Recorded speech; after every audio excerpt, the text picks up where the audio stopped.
Harbor UCLA Medical Center, which houses several of our firefighters that were injured, and they are receiving excellent care. We're going to have a total of 6 speakers for you today. Myself, I'm Captain Eric Scott. I'm going to give you a little bit of an incident overview of what transpired, followed by Fire Chief Kristen Crowley, Mayor Karen Bass, then the trauma surgeon Dr. Molly Dean, followed by the council member Tim McOsker, who oversees the area of the incident, and lastly we'll have Spanish by firefighter David Ortiz. After the Spanish, we'll allow one-on-one questions. So in reference to the actual incident, it took place at 6:58 this morning. We responded to the 1100 block of Alameda Street in Wilmington for an auto fire incident. When we arrived on scene, we had a semi-truck, and it was a tractor, no trailer, that was on fire. However, the unique aspect of this is that the truck was not powered by the usual fuel like diesel or gasoline. It was a clean air vehicle. It was powered by compressed natural gas, or CNG. So it had 2 100-gallon tanks that are under 3,300 pounds of pressure, and those tanks are mounted on each side of the vehicle to power it. So per usual protocol, we had a total of 10 firefighters that responded to extinguish this fire. However, 6 minutes after arriving on scene, one of those CNG tanks exploded, and it tragically injured 9 of our members, 2 of them critically. Now, the truck driver, who was an adult female, fortunately was not injured. She noticed some abnormalities of the tanks. She exited, called 911, and she remains on scene cooperating. But we do have 2 critical firefighters, 4 in moderate injuries, and 3 that had minor injuries, totaling 9. Now, in reference to the actual actions that we took place on scene, at the peak of the incident, there was over 150 firefighters that ultimately responded. They would handle the medical aspect. Essentially, we had a mass casualty incident, tragically, of our own members to quickly triage, treat, and transport them. We had fire suppression issues to take care of with hose lines to extinguish small fire. And then we have a large hazardous materials component. Now, we did have flames that continued from one of those cylinders, the non-exploded one, for several hours. We then established a 500-foot perimeter around that blast zone to ensure safety. Now, it's important to mention, too, there was no homes in immediate danger that are in that area. So therefore, there was no formal evacuation needed. And we're proud to say that there's no civilians that were injured. Currently, we still have firefighters on scene along with our friends from law enforcement that are keeping the public outside that perimeter. And this does remain an active incident. And at this point, I'd like to turn this over to the fire chief of the Los Angeles City Fire Department, Kristen Crowley. Well, hello everyone, and thank you so much for being here. Today is a day, I think, where all of us can take a moment to recognize how intrinsically dangerous firefighting can be. This morning, 10 of our firefighters responded to a reported auto fire in the harbor area. During fire suppression operations aimed at extinguishing the tractor trailer, a significant explosion occurred, injuring 9 of our LAFD firefighters. Now, when this incident occurred, the LAFD enacted our plan. Unfortunately, at times, we have to think forward to what can happen at any moment to our people. We already had a plan in place. We focused on 3 initial areas. 1, to stabilize the incident and to ensure public safety. Additional firefighters rushed to the scene with our highest level of command to ensure that the fire was extinguished and no continuing threat existed in the area and to the public. I am also happy to say that this has occurred, our plan is enacted, and there's no continuing threat to the public during this time. Second, we focused on the care of our injured firefighters. We ensured that all of our firefighters received rapid transport to the hospital and received the highest level of care here at Harbor UCLA Medical Center. 9 of our firefighters were initially injured at this incident. One of those firefighters received specialized care at the burn center, and he has already been airlifted to LA General Hospital for further care. We also recognize that when a firefighter suffers an injury, these effects go well beyond the individual firefighter. These families are impacted as well as our fellow firefighters.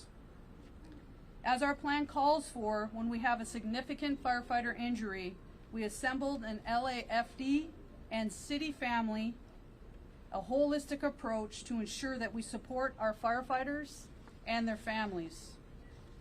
Third, we focus today, and one of our main focuses is to initiate a significant incident review team to look at the circumstances of today's events. This team is highly trained, and they will look at every single aspect of this incident and gather the opportunities for improvement and lessons learned. Now, I've taken the opportunity to meet with every single one of our 9 members and to look at them and their faces was something that I will never forget. I'm reminded of how heroic our members are, and that each and every day they are putting themselves in harm's way to provide an incredible level of expertise and professionalism to the people that we serve. Now, there's no more difficult call to receive as a fire chief than to receive this specific type of notification. As I did this morning, the 9 fellow firefighters that were injured during this event, again, I'm reminded of their professionalism and what they do every single day. Now, this incident is an opportunity for all of us to remember the commitment of our firefighters and other public safety workers who make that sacrifice each and every day, as well as put others before themselves. I would like to thank all of the LAFD members, the hospital staff, other public safety members, our elected leaders, including Mayor Bass, our council members who are here, for coming to support our firefighters and their families in our time of need. To the public, we thank you for always allowing us to serve you. And I would like to ask today that you keep our 9 injured firefighters in your thoughts and in your prayers. God bless our country, God bless our city of Los Angeles, and God bless the men and women of the LAFD. Next up will be Mayor Bass, who will be providing her remarks.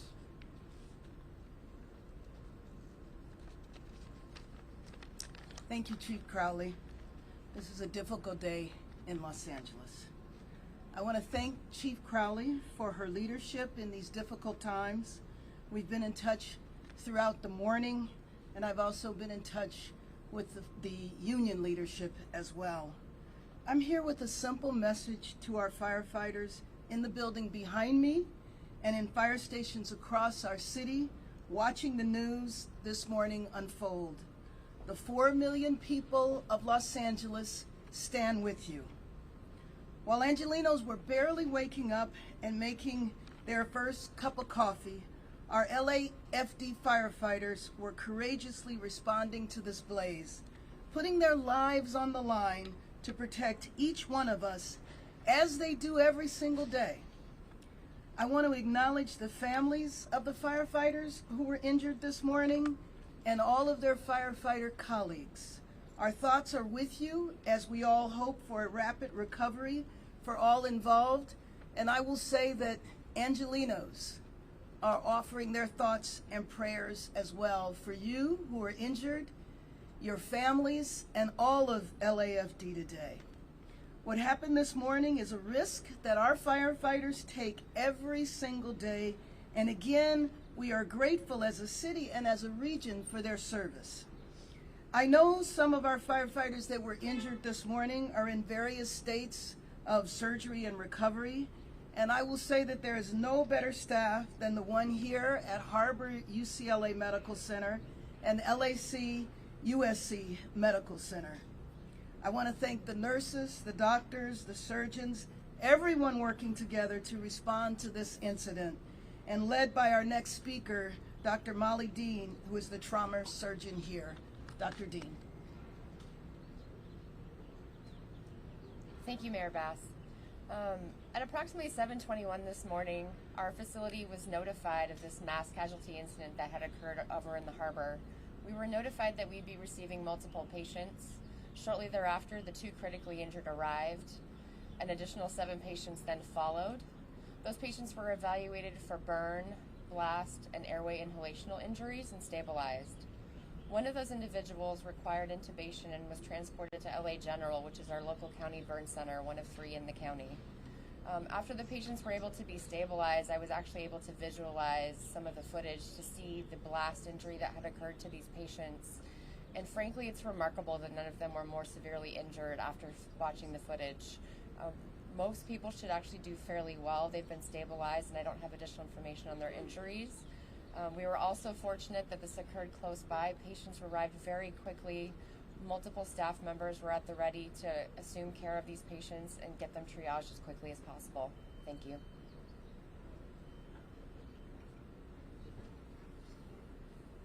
Hello, my name's Tim McCosker. I'm the councilman of the 15th District.